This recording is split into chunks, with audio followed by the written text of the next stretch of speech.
কতটা মিল, এই যে সুন্দর একটা প্রাঙ্গণ, অনুষ্ঠানের প্রাঙ্গণ, আপনার একটু বলেন, আপনার ভাষা একটু বলেন, শুনতে চাই।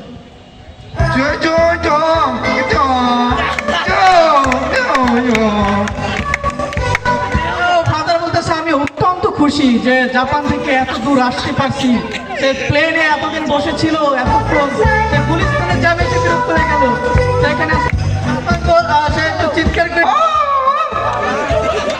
জাপানি ভাষায় কিছু একটু বললো, পুরোটা বুঝতে পারলাম না, যতটুকু বুঝতে পারছি তার থেকেই বলি। সে বললো যে তোমার কিছু আনছি জাপান থেকে, অত কিছু আনতে পারি নেই। সে আবার একটু বরিশাল হয়ে মনে আসছিল, কিছুটা বরিশাল ভাইব আছে তার মধ্যে। আবার সে মনে বাংলাদেশের উত্তরাঞ্চলেও যাইতে পারে, তার অনেকগুলো শিডিউল আছে। সে আমারই বললো যে একটু বেশি ব্যস্ত আছে সে। তো ফাদার বা সান্তা ক্লজ যাই বলেন না, ধন্যবাদ দেয় আমাদের সাথে যা উপহার আনছেন আমাদের দেবেন। এবং আমাদের তিনি আমাদের জন্য একটা গিফট আনছেন। কি গিফট আনছেন আমি একটু শুনি, যে আমরা সবার জন্য কি আনছি।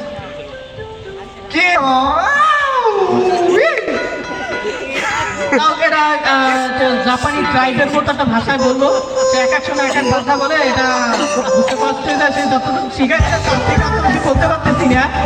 সে আমাদের জন্য একটা উপহার আনছে, তার জন্য টেবিল দেখতে পেলাম। হ্যাঁ বলেন। আমি বুঝলাম না, কি বাদে নাই সান্তা ক্লজের তো দাড়ি নাই, দাড়ি কোথায়? সান্তা ক্লজের কাছে বিষয়টা জানো? আচ্ছা সান্তা ক্লজ আপনার দাঁড়িয়ে নেই কেন? সবাই প্রশ্ন করলো যাত্রা কেন দাঁড়িয়ে নেই, তো এই সম্পর্কে একটু বলেন, আমরা শুনি।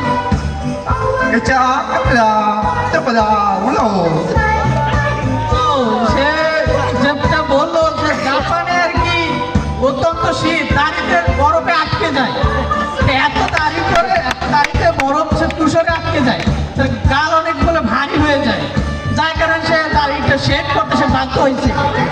আর সে মাস্ক পরেই আসছে, কারণ বাকি সে অত্যন্ত পরিমাণে ধুলো।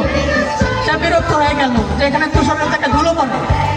এখন সে আমাদের মাঝে কি গিফট আনলো আমরা সেটা একটু শুনি, প্রশ্ন তো শুনলাম আমরা, আপনি বলেন কি শুনতে পারলাম না, কি জানতে চাচ্ছেন? সে ঝোলাই করে কিছু আছে যে আমরা দেখতে পাইলাম।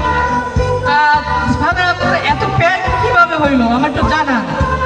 তিনি আমাদের জন্য একটা কেক আনছে, এই যে শুধু জাপান থেকে আনছে কেক। তাদেরকে ধন্যবাদ দেই, কেক কাটবো আমরা সবাই। তো আপনার পেট ভালো কিভাবে সেটা একটু বলেন, কি খাইছেন এত? ঠিক আছে আমাদের একটু বলেন।